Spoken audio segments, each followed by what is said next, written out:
बताइए अभी किस बैंक ने ग्रीन फिक्स्ड डिपॉजिट शुरू किया है? तो आंसर होगा इंडसइंड बैंक ने। तो अभी इंडसइंड बैंक ने ग्रीन फिक्स्ड डिपॉजिट को शुरू करने की घोषणा कर दी है। अब इसमें होगा क्या?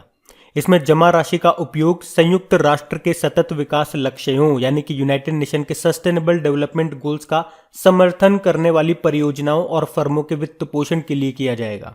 देखो, इंडसइंड बैंक की बात करेंगे, स्थापना होती 1994 में, हेडक्वार्टर मुंबई में है और इसके एमडी सीईओ सुमंत कटपालिया हैं। इसकी टैगलाइन होती है we make you feel richer. बाकी एक्सिस बैंक अभी देश में पॉइंट ऑफ सेल मशीन स्थापित करने के मामले में ये देश का दूसरा सबसे बड़ा बैंक बना। फेडरल बैंक महिला मित्र प्लस नाम से एक बचत योजना इन्होंने शुरू की थी और most effective bank fintech partnership का अवार्ड मिला था इसे। HDFC bank most innovative best practice 2021 के लिए confederation of Indian industry award जीता था इसने। तो ये भी याद रखना। बढ़ते हैं आगे। फिर बताइए 1 जनवरी 2022 से बैंकिंग ग्राहकों को एटीएम से प्रति लेन देन कितने का भुगतान करना होगा? तो आंसर होगा 21 रुपए। इसका मतलब ये हो गया, देखो आपको पता है आप अपने बैंक के एटीएम से महीने में 5 मुफ्त ट्रांजैक्शन कर सकते हो। ये तो आपको पता है, लेन देन कर सकते हो। कितने? 5 मुफ्त लेन देन कर सकते हो। और अगर आप उसके बाद करते हो तो आपको चार्ज देने पड़ेंगे। और कितना चार्ज लगेगा? तो अभी तक आपको प्रति लेन देन प्रति ट्रांजैक्शन चार्ज देना पड़ता था 20 रुपए आफ्टर फ्री ट्रांजैक्शन, पर अभी इसे बढ़ा करके 21 रुपए कर दिया। और अगर एग्जाम में पूछा जाए कितने प्रतिशत बढ़ा दिया, तो 5% बढ़ा दिया। रुपए में तो 1 रुपया बढ़ा दिया। और देखो, अगर आपको याद नहीं है तो मैं आपको बता दूं, जो मुफ्त के 5 ट्रांजैक्शन है 1 महीने में, उसमें आप पैसे निकालते हो या डालते हो तो वो तो काउंट होगा ही सही, पर अगर आप बैलेंस पता करते हो या पिन चेंज करने के लिए जो ट्रांजैक्शन करते हो उसे भी 5 मुफ्त में शामिल किया गया है। इसीलिए इसको बोलते हैं वित्तीय और गैर वित्तीय लेन देन। तो अपने बैंक से तो आप 1 महीने में 5 और दूसरे बैंक के एटीएम से 1 महीने में 3 मुफ्त लेन देन आप कर सकते हो। उसके अलावा जो करोगे उस पर अब 21 रुपए चार्ज लगेगा आपका पर ट्रांजैक्शन। ये इस प्रश्न में बताया गया है। देखो, थोड़ी सी आरबीआई की बात करते हैं। तो आरबीआई की स्थापना होती है 1 अप्रैल 1935 को और इसका हेडक्वार्टर मुंबई में है। अच्छा बताओ, आरबीआई की स्थापना किस समिति की सिफारिश पे की गई थी? यंग हिल्टन आयोग।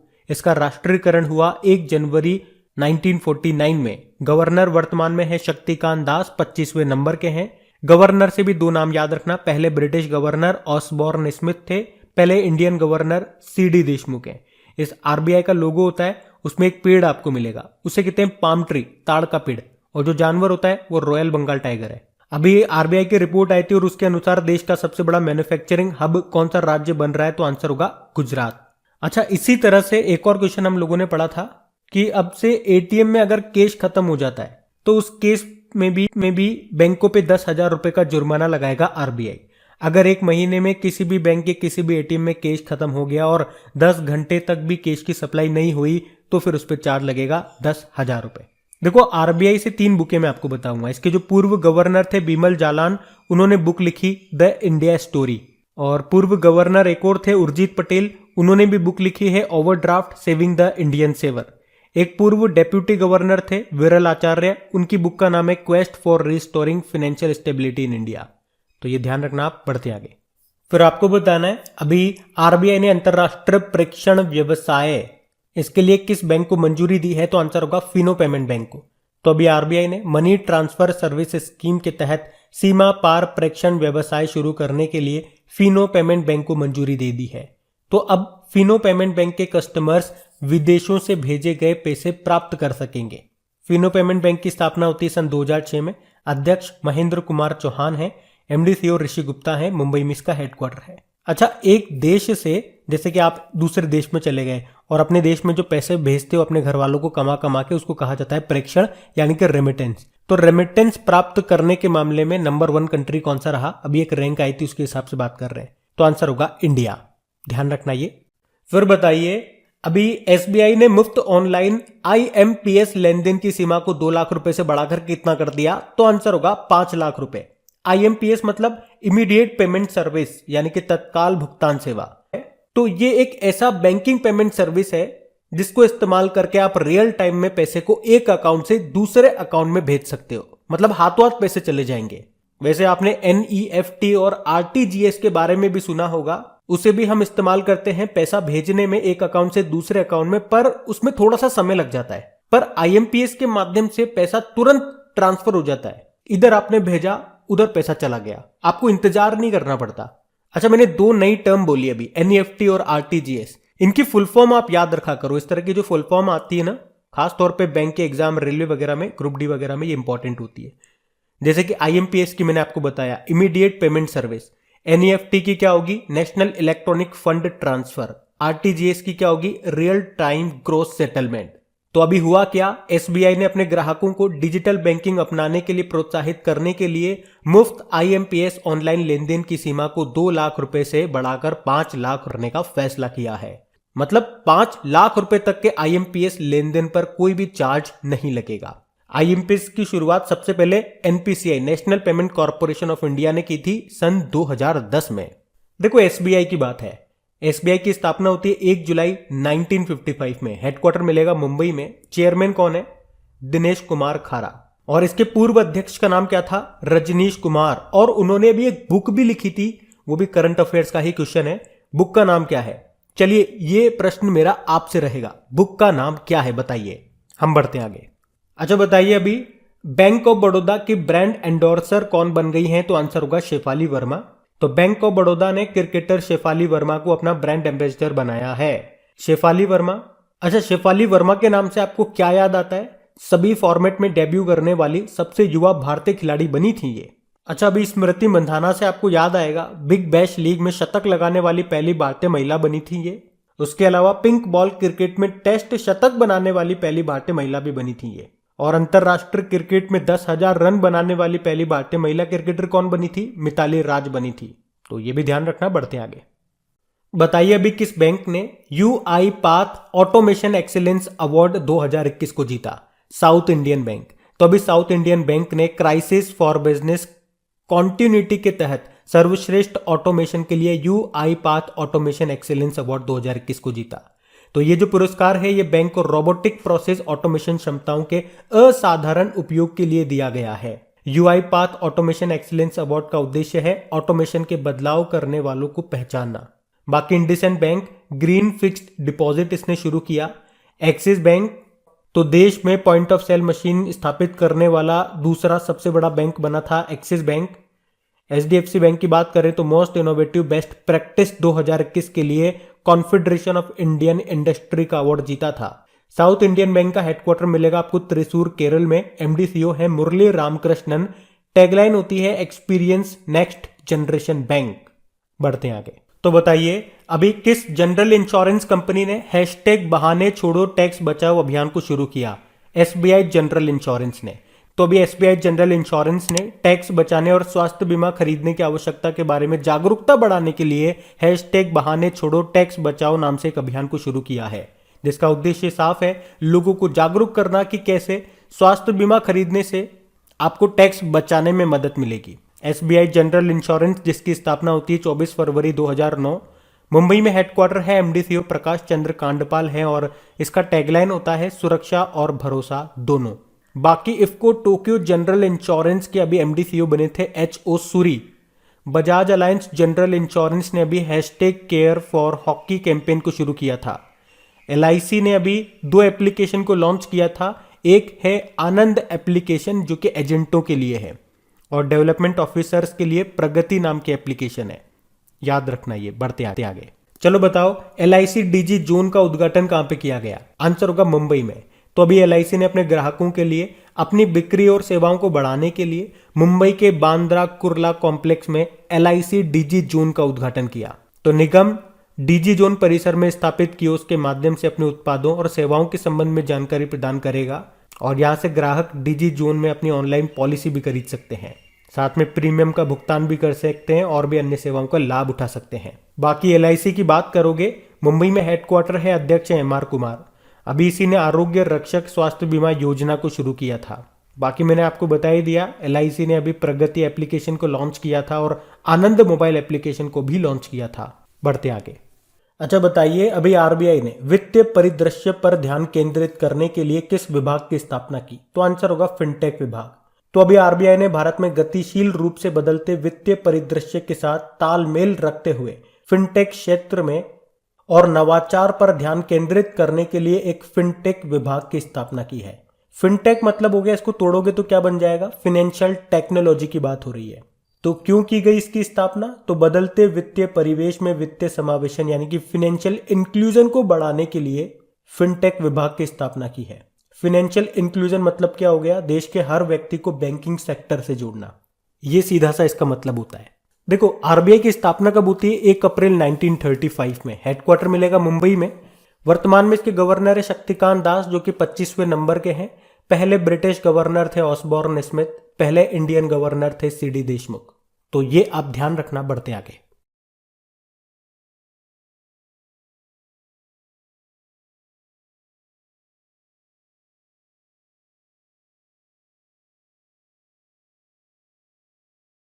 फिर बताइए अभी हाल ही में किस बैंक को ग्लोबल प्राइवेट बैंकिंग अवार्ड्स 2021 में सर्वश्रेष्ठ निजी बैंक के रूप में नामित किया गया, तो आंसर होगा एचडीएफसी बैंक को। तो अब याद रखना एचडीएफसी बैंक को ग्लोबल प्राइवेट बैंकिंग अवार्ड्स 2021 में बेस्ट प्राइवेट बैंक के रूप में नामित किया गया है। एचडीएफसी बैंक स्थापना होती है 1994 में। मुंबई में हेडक्वार्टर मिलेगा। एमडी सीईओ शशिधर जगदीशन है और इसके अध्यक्ष हैं अतनुत चक्रवर्ती। अभी आपको याद होगा एचडीएफसी बैंक को ही मोस्ट इनोवेटिव बेस्ट प्रैक्टिस 2021 के लिए confederation of Indian industry award भी मिला था। फेडरल बैंक की बात करेंगे तो महिला मित्र प्लस नाम से एक बचत योजना इन्होंने शुरू की थी। कर्नाटक बैंक को अभी इलेक्ट्रॉनिक्स एंड आईटी मिनिस्ट्री ने 2 डिजिधन पुरस्कार भी दिए थे। और आईसीआईसीआई बैंक ने ऑनलाइन प्लेटफॉर्म ट्रेड इमर्ज को लॉन्च किया था, इस कारण से ये न्यूज में थे। याद रखना बढ़ते आगे।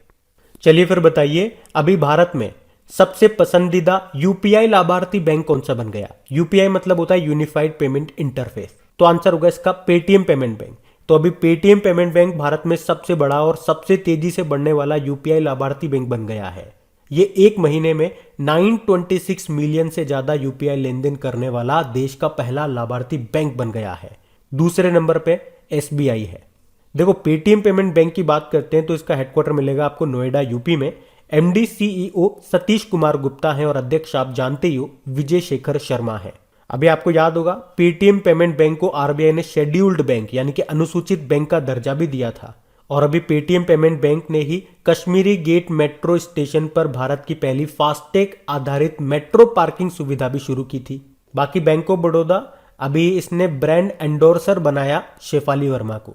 एक्सिस बैंक की बात करो तो भारत में पॉइंट ऑफ सेल मशीन स्थापित करने के मामले में दूसरा सबसे बड़ा बैंक बना ये। और कोटक महिंद्रा बैंक की बात करें तो देश भर में माइक्रो एटीएम शुरू करेगा ये। बढ़ते आगे। अच्छा बताइए हाल ही में किस बैंक ने बायोमेट्रिक आधारित बैंकिंग भुगतान के लिए मिंका सुपे के साथ समझौता किया, तो आंसर होगा एक्सिस बैंक। तो उपयोगकर्ता का नाम, पासवर्ड और ओटीपी की आवश्यकता के बिना फिंगरप्रिंट या फेस आईडी का उपयोग करके मर्चेंट एप्लीकेशन में बायोमेट्रिक आधारित बैंकिंग भुगतान के लिए अभी एक्सिस बैंक ने मिंका सुपे के साथ समझौता किया है। एक्सिस बैंक, इसका हेडक्वार्टर मिलेगा आपको मुंबई में। एमडी सीईओ अमिताभ चौधरी हैं, अध्यक्ष हैं राकेश मखीजा और टैगलाइन होती है बढ़ती का नाम जिंदगी। आपको याद होगा मैंने आपको बताया भी है पॉइंट ऑफ सेल मशीन स्थापित करने वाला देश का दूसरा सबसे बड़ा बैंक बना है ये। फेडरल बैंक की बात करेंगे तो महिला मित्र प्लस नाम से एक बचत योजना शुरू की थी इसने। साउथ इंडियन बैंक की बात करें तो UI path automation excellence award 2021 जीता इसने। इंडसइंड बैंक की बात करेंगे तो ग्रीन फिक्स्ड डिपॉजिट इसने शुरू किया था, ध्यान रखना ये। और देखिए ऑप्शन आपको लगेगा कि ये तो भी हमने पढ़ाई था, तो अपने करंट अफेयर्स की यही खास बात होती है कि हम इतनी बार रिवीजन कर लेंगे कि वीडियो में आपको काफी चीजें लर्न हो जाएगी। और रिवीजन से डरा मत करो, रिवीजन जितना हो ना उतना अच्छा है। मैं नहीं कराऊंगा तो आपको खुद को तो करना ही पड़ेगा, क्योंकि revision is the key of success. आपके सफल होने के पीछे रिवीजन का ही सबसे बड़ा हाथ है। अब वो रिवीजन चाहे मैं कराऊं चाहे आप खुद करो, करना तो पड़ेगा। तो जितना बार रिपीटेशन होता है या सेम चीजें बार बार रिपीट कर देता हूं तो उससे घबराना मत। अगर पहली बार वीडियोस देख रहे होंगे मैं उनके लिए बोल रहा हूं, जो काफी टाइम से हमारे साथ जुड़े हुए उनको तो पता ही है। इसके लिए तो हमने एक कंप्लीट रिवीजन सीरीज ही चला रखी है, आपको पता है मॉर्निंग में वीडियो अपलोड होता है उसका। चलिए अभी बढ़ते हैं आगे। अच्छा बताइए अभी हाल ही में सीधे भुगतान पेज पर भुगतान करने के लिए भारत बिल पे ने जनवरी 2022 में क्लिक पे लॉन्च करने के लिए किसके साथ समझौता किया, तो आंसर होगा मोबीक्विक। तो अभी फिनटेक फर्म है मोबीक्विक, इसने अपने ग्राहकों के लिए क्लिक पे लॉन्च करने के लिए एनपीसीआई भारत बिल पे के साथ समझौता किया। ये क्लिक पे क्या है, ये एक 2 स्टेप पेमेंट फीचर है। मतलब जो विक्रेता है, जो सेलर है, वो बिल पे मैसेज यानी कि भुगतान के संदेश के साथ एक यूनिक पेमेंट लिंक जनरेट करेंगे और इसे ग्राहक को भेज देंगे। फिर ग्राहक उस लिंक पर क्लिक करेगा तो वो सीधे भुगतान पेज यानी कि पेमेंट पेज पर चला जाएगा जहां वो पेमेंट कर पाएगा। मोबीक्विक की बात करेंगे, इसका हेडक्वार्टर है गुरुग्राम में, इसके सीईओ विपिन प्रीत सिंह है। अच्छा, एनपीसीआई यानी कि national payment corporation of India, अभी आपको याद होगा एनपीसीआई ने घर घर बिल भुगतान सेवा शुरू करने के लिए इंडिया पोस्ट पेमेंट बैंक के साथ भी समझौता किया था। उसी तरह से कोटक महिंद्रा बैंक ने अभी रुपे क्रेडिट कार्ड जिसका नाम रखा था वीर, उसको लॉन्च करने के लिए भी एनपीसीआई के साथ समझौता किया था। ध्यान रखना ये। अच्छा बताइए, हाल ही में किसने प्लेटिना फिक्स्ड डिपॉजिट लॉन्च किया है? तो आंसर होगा उज्जीवन स्मॉल फाइनेंस बैंक। तो अभी उज्जीवन स्मॉल फाइनेंस बैंक ने प्लेटिना फिक्स्ड डिपॉजिट योजना को शुरू किया है। तो प्लेटिना फिक्स्ड डिपॉजिट के तहत आम लोगों के लिए ब्याज दर 7.05% और वरिष्ठ नागरिकों के लिए ये जो ब्याज दर होगी ये 7.80% होगी। और इसके लिए मिनिमम फिक्स्ड डिपॉजिट अमाउंट कितना होना चाहिए? या तो मिनिमम 20 लाख हो या ज्यादा से ज्यादा 2 करोड़ रुपए से कम होना चाहिए। देखो, उज्जीवन स्मॉल फाइनेंस बैंक की बात करेंगे, हेडक्वार्टर इसका बेंगलुरु में है, इसके फाउंडर है समित घोष और अभी लेटेस्ट नया अपॉइंटमेंट है, इसके एमडी सीईओ बने इत्तिरा डेविस। अभी इसने महिलाओं के लिए एक सेविंग अकाउंट भी शुरू किया था जिसका नाम है गरिमा। बाकी इक्विटास स्मॉल फाइनेंस बैंक अभी एनआरआई ग्राहकों को ऑनलाइन खाता खोलने की सुविधा देने वाला पहला स्मॉल फाइनेंस बैंक बना था ये। और अभी इसने ब्रांड एम्बेसडर बनाया था रानी रामपाल और स्मृति मंधाना को। रानी रामपाल ये हमारी महिला हॉकी टीम की कप्तान है और स्मृति मंधाना क्रिकेटर है। और जन स्मॉल फाइनेंस बैंक अभी आई चूज माई नंबर सुविधा को शुरू किया था। सूर्योदय स्मॉल फाइनेंस बैंक की बात करें तो health and wellness saving account सेवा शुरू की थी हेल्थ से रिलेटेड इमरजेंसी कंडीशन में सहायता देने के लिए। तो याद रखना, प्लेटिना फिक्स्ड डिपॉजिट योजना को लॉन्च किया उज्जीवन स्मॉल फाइनेंस बैंक ने। और इसी से रिलेट करके एक प्रश्न आप याद रख सकते हो, अभी ग्रीन फिक्स्ड डिपॉजिट योजना को किसने शुरू किया था? चलिए, यह आप ही का होमवर्क प्रश्न बन जाता है, बताओ कमेंट बॉक्स में, हम बढ़ते हैं आगे। अब बताइए, अभी केंद्र सरकार ने Punjab and Maharashtra cooperative bank limited को किसके साथ विलय की मंजूरी दे दी? मर्जर करने की। तो आंसर होगा यूनिटी स्मॉल फाइनेंस बैंक। तो अभी याद रखना, केंद्र सरकार ने Punjab and Maharashtra cooperative bank limited को यूनिटी स्मॉल फाइनेंस बैंक के साथ विलय को मंजूरी दे दी है। यूनिटी स्मॉल फाइनेंस बैंक ये 12वां स्मॉल फाइनेंस बैंक है। इसने अभी 1 नवंबर 2021 को महाराष्ट्र में अपनी पहली ब्रांच खोली थी। बाकी उज्जीवन स्मॉल फाइनेंस बैंक अभी इसने प्लेटिना फिक्स्ड डिपॉजिट योजना लॉन्च की।